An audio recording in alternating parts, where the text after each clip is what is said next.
すファンタジーそうせ夢だけは誰も奪えない心の翼だから Say say yeah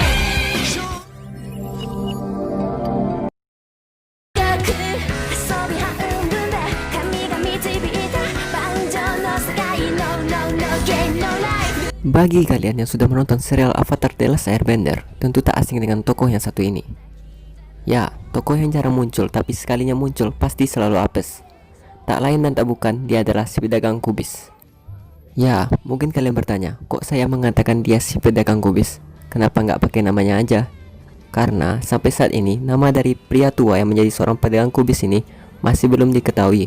Meskipun di serial Avatar The Legend of Korra, nama dari anaknya sudah terungkap, yaitu Lau Gan Lan. Sesuai dengan judul video kali ini, saya akan memberikan rangkuman informasi tentang fakta-fakta dari si pedagang kubis ini dan bagaimana nasibnya setelah serial The Last Airbender tamat. Penasaran apa aja? Berikut daftarnya.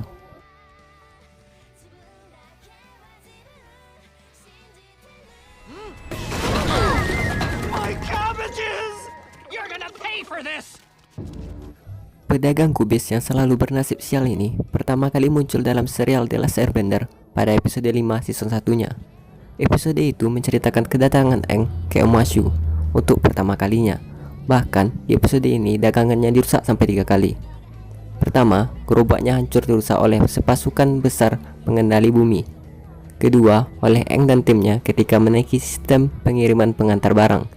Dan yang ketiga, masih oleh Aang lagi tapi kali ini ada bumi menjadi tambahannya ketika mereka naik sistem pengiriman pengantar barang.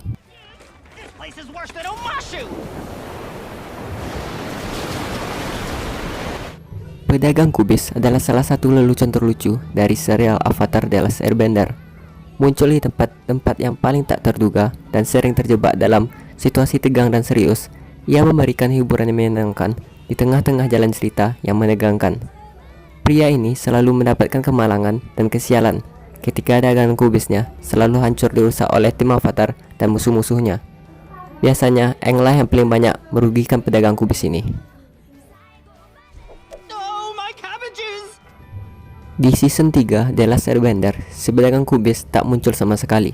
Kemunculan terakhir si pedagang kubis terjadi di episode 15 season 2-nya. Episode tersebut menceritakan perjalanan Aang ketika berada di Ba Sing Se.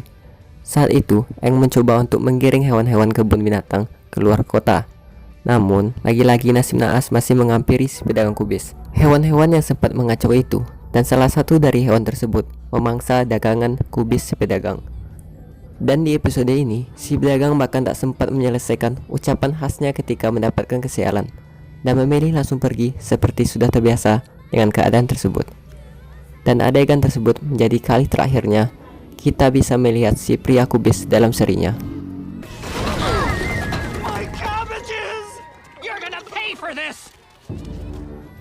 Setelah serial The Last Airbender tamat, dikatakan pada serial The Legend of Korra, si pedagang kubis ini menjadi kaya raya setelah mendirikan sebuah perusahaan bernama Keybet Corp yang menjadi rivalnya perusahaan yang bergerak dalam bidang yang sama, yakninya Future Industry. Keybet Corp sendiri adalah sebuah perusahaan yang didirikan oleh si pedagang kubis yang di kemudian hari akan dikelola oleh anaknya sendiri, Lau Gan Lan, yang sudah kita singgung di awal tadi. Keybet Corp adalah perusahaan otomotif dengan alternatif yang lebih murah dan lebih ringkas dibandingkan satu mobilnya Future Industry. Perusahaan ini juga merupakan pemasok pesawat untuk Angkatan Udara Kerajaan Bumi. Kantor pusat Keybet Corp adalah gedung pencakar langit yang terletak di Republic City.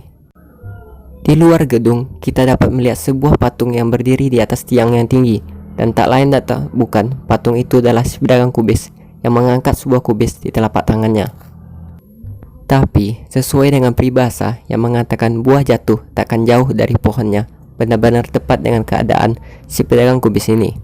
Gak anak, gak bapaknya sama-sama kena sial setelah ia dijebak Hiroshi Sato, ayah Asami, kepala Future Industry, yang membuatnya seolah-olah memiliki gudang persenjataan Aquales. No!